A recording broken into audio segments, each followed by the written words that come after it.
scholars, this is Mrs. Sliwa with support for Activity 7, Solving and Graphing Inequalities.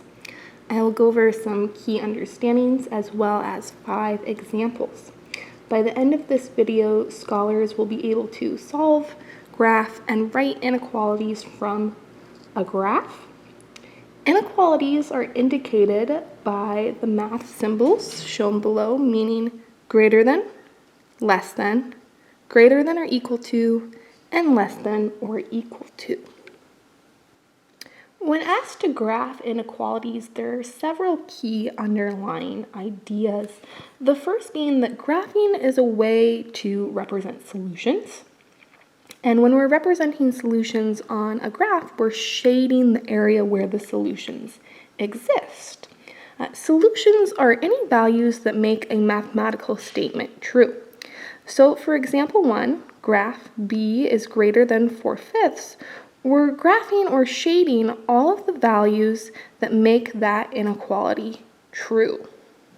So what are some solutions that make this statement b is greater than 4/5 true? Well, we can find some values of b that certainly make this statement true. Let's think about 5/5, or 1. Is 5/5 greater than 4/5? Yes, it is. So we know that that is at least one solution to this inequality. So on my graph over here, I can make a spot for 5/5, which is equivalent to 1. And I can put a dot there because I know it's a solution to my inequality. We want to represent every single solution to this inequality. So let's come up with some more. How about 6/5? Is that greater than 4/5? It certainly is, so we can put that as a tick mark as a solution to our inequality. And in fact, anything greater than 1 or 6/5 is going to be solutions. So we know everything to the right of 1 we can shade over because it's a solution, and we can put an arrow to indicate we have many more solutions headed in that direction. This number here is called the boundary because it's the last number that is potentially a solution to this inequality. But is 4/5 greater than 4/5? And of course, no, it's not, because it's equal to. 4/5 is the same thing as 4/5. So when I mark 4/5 on my number line, what I'm going to do is I'm going to put an open circle here. And that indicates that my boundary does not have a solution at 4/5 because it's not equal to, but everything above this 4/5 mark is a solution. And that would be our final graph of b is greater than 4/5.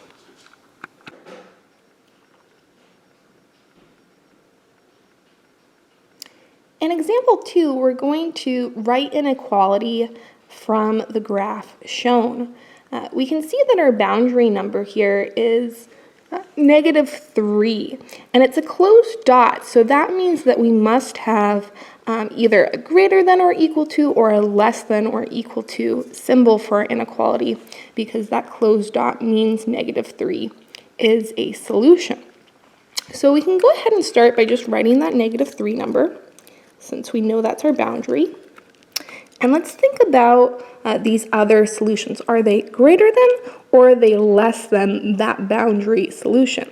And we can see that we have a -5 and a -7 marked. So are -5 and -7 greater than or less than -3?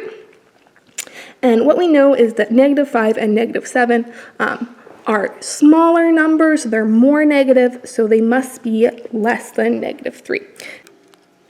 So we can write that all of our solutions must be less than or equal to -3. Example 3. On some of them, you're asked to first solve for the variable before you graph it. And solving inequalities is very similar to solving equalities like you've done on previous activities. If we think about a basic inequality, like 7 is greater than 3, most of the algebraic manipulations we do keep this statement true. So let's say we choose to add something to both sides. Let's add 2 to both sides. We arrive at the statement 9 is greater than 5, which is still a true statement. Or let's say we decide to multiply both of these values by 2. 9 times 2 is 18. 5 times 2 is 10. We get the statement 18 is greater than 10, which is still true. The one place where inequalities differ from equalities is if you multiply or divide by a negative number.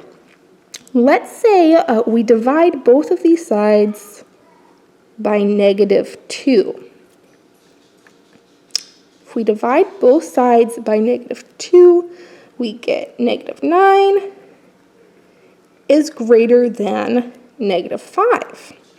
And we know that this is not a true statement. -9 is in fact less than -5. So what we do to fix that is we flip the sign of our inequality. We say -9 is less than -5. So anytime you divide or multiply by a negative number, the one algebraic maneuver we have to do is flip that sign of the inequality. So let's go back up here and solve the inequality they gave us. So we'd start by adding 2 to both sides.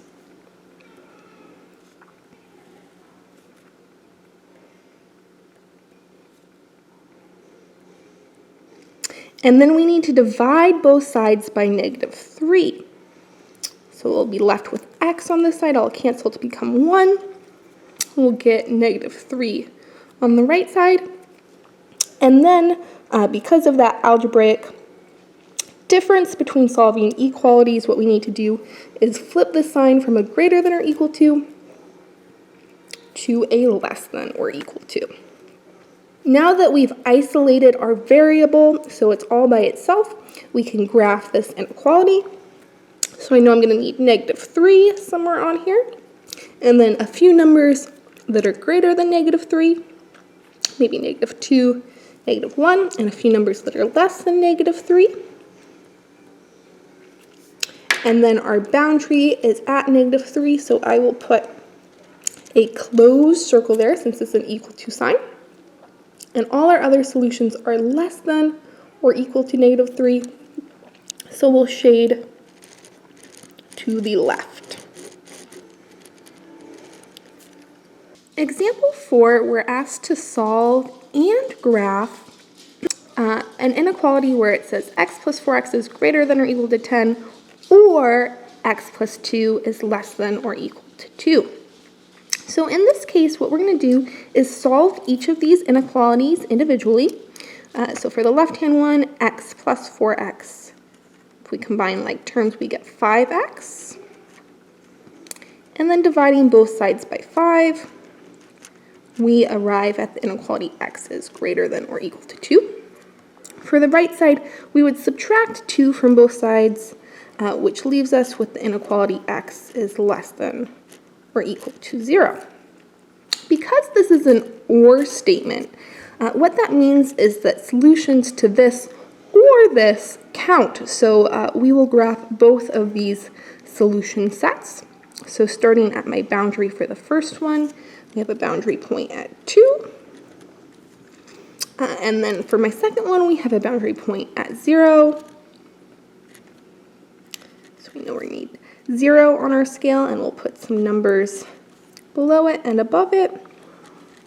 And then we can begin to graph both of these inequalities. So x is greater than or equal to 2. I would put a closed dot at 2, and then shade everything that was greater than 2. And then x is less than or equal to 0. I'm going to put a closed dot at 0, and then shade everything less than 0. And this is how we represent solutions when we have an or statement. In example 5, we have something called a compound inequality. And when you see something like this where you've got algebraic expressions sandwiched in between two inequalities, this is saying that we want this inequality and this inequality to be true. So we can split it into two different inequalities. And when we graph this, we're looking for solutions to both of these inequalities. So just shading the overlapping areas of these inequalities. So let's go ahead and solve the left half first. We would subtract 2 from both sides. And then on the right side, again, we would subtract 2 from both sides. So we arrive at these two inequalities. So when we're thinking about these two areas, we're thinking about all the numbers that are above -5 for the left-hand side and all of the numbers that are below +5 for the right-hand side. So I know I'm going to need both -5 and +5 on my graph. I don't have enough tick marks to go by 1, so I'm going to have to go by something larger. Let's do maybe 2.5. We have 0, 2.5, and 5. And what we know is we're going to shade where both of these exist. Both of these have solutions, that is to say. So when is x going to be greater than -5? It's going to be all the solutions to the right of -5. And when is x going to be less than +5? It's going to be all the solutions to the left of +5. So we want to shade in between these two areas since it is not equal to at -5. We're actually going to do an open dot at -5. And then since it is equal to at +5, we'll do a closed dot. And then we'll shade the area in between.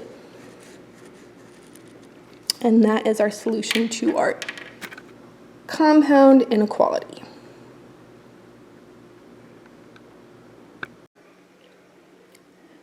One common misconception about graphing inequalities is when do we graph in an xy plane in 2 dimensions versus when do we graph on a number line in 1 dimension? And the answer to that is within the inequality itself. You'll notice whenever we're graphing in an xy plane, your inequality will have 2 different variables. Like here we have a and b. And whenever we're graphing in a single dimension, it's because we have just a single variable. And sometimes that single variable you'll need to combine like terms, like 2b plus b is greater than 2. But we know this simplifies to 3b greater than 2. So it's still just a single variable case, which means we would graph it on just a single number line.